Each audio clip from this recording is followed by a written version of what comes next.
আপনাদের লজ্জা লাগে না? যখন সীমান্তে বাংলাদেশের মানুষকে হত্যা করে তখন কিচ্ছু করতে পারেন না।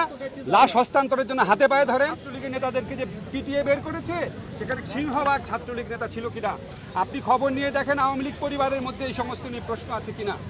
এখনো জনধিকৃত শাসকে পরিণত হওয়ার আগে এখনো যেন আপনাদের বোধোদয় হয়, এটাই আমার আপিল থাকবে।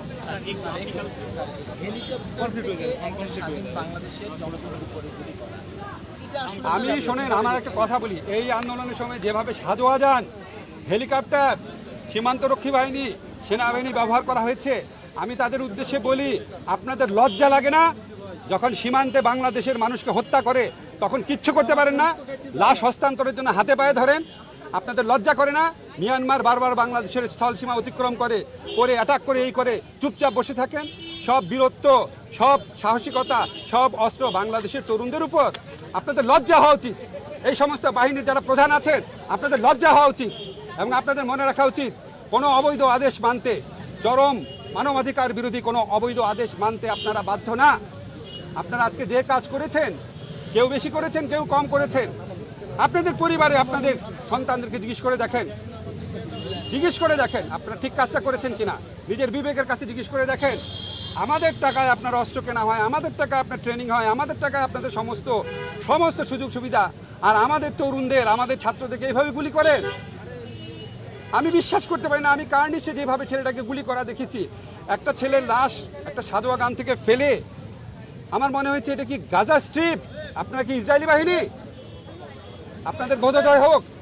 আমরা আপনাদের ভালোবাসতে চাই, রেসপেক্ট করতে চাই। ঠিক আছে, যদি আমাদের সকল আটককৃত ছাত্রদের বিশেষ করে মুক্তি না হয়, যদি হত্যার বিচার না করা হয়, যদি শিক্ষাঙ্গন খুলে না হয় অবিলম্বে, তাহলে আমাদের নাগরিক সমাজের আরো বৃহত্তর কর্মসূচি থাকবে। তাদেরকে কোনো বাহিনী ধরে নিয়ে নির্যাতন করেছিল, নির্যাতনে থাকা অবস্থায়, চিকিৎসাধীন থাকা অবস্থায় তাদের সম্মতি না নিয়ে তাদেরকে জোর করে এই ডিবি অফিসে আটকে রাখা হয়েছিল। আমি আইনের শিক্ষক, আমার ব্যক্তিগত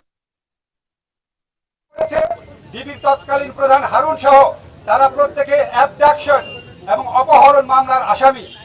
আমরা এই সময় গণস্বাস্থ্য কেন্দ্রে কি ঘটেছিল, আমরা গণস্বাস্থ্য কেন্দ্রের যে শিরিন আপা আছে, নারী নেত্রী, ওনার মুখ থেকে আমরা একটু শুনবো।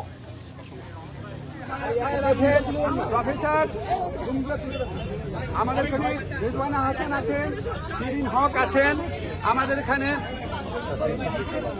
প্রফেসর তাসনিম সিদ্দিকী আছেন, আমাদের এখানে প্রফেসর আবরার আছেন, আমাদের এখানে প্রফেসর দ্বিতীয়ার আছেন, শাহিন আলম ম্যাডাম আছেন, আমাদের প্রফেসর মুস্তাফিজুর রহমান আছেন,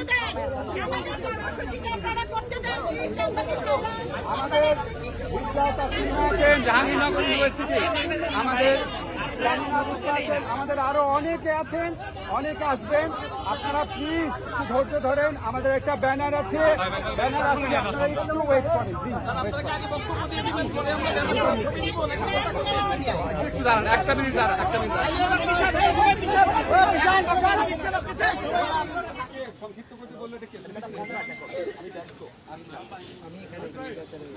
আচ্ছা, আমাদের আপনারা জানেন শুধু বিদ্যালয় বা পাবলিক বিশ্ববিদ্যালয় না, প্রাইভেট বিশ্ববিদ্যালয়ের ছাত্রদের উপর অমানবিক হামলা হয়েছে। বিশ্ববিদ্যালয়ের ক্যাম্পাসে ঢুকে বেধড়ক পেটানো হয়েছে, হত্যা করা হয়েছে। এমনকি দেশের সামরিক বাহিনীর নিয়ন্ত্রণাধীন দুটো বিশ্ববিদ্যালয়, সেখানে পর্যন্ত ছাত্র হত্যার ঘটনা ঘটেছে। ব্র্যাক বিশ্ববিদ্যালয়ে অমানবিক হামলা ঘটেছে। আমরা হত্যার বিচার চাই এবং এই হত্যার যারা হুকুমদাতা ছিল তাদেরও বিচার চাই। এখন আমাদের